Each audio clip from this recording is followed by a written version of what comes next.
నమస్కారం ఘంటారావానికి స్వాగతం. ముందుగా ప్రధాన అంశాలు. గిరిజన గ్రామాల్లో ఇంటింటికి రక్షిత మంచినీరు, డ్వాక్రా సంఘాల ద్వారా పౌష్టికాహారం అందజేయాలని సీఎం ఆదేశం.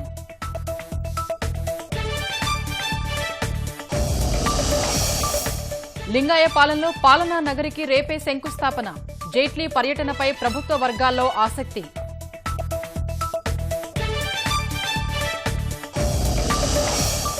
నివురుగప్పిన నిప్పుల ఆంధ్ర ఒడిశా సరిహద్దు ప్రాంతం, మరోసారి ఎదురుకాల్పులు, 2 మావోయిస్టులు హతం.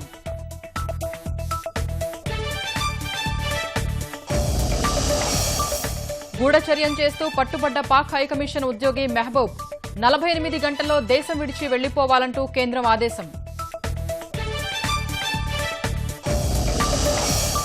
కేంద్ర ప్రభుత్వ ఉద్యోగులకు, పింఛనుదారులకు 2% కరువు భత్యం ఈ ఏడాది జూలై 1 నుంచి వర్తింపు.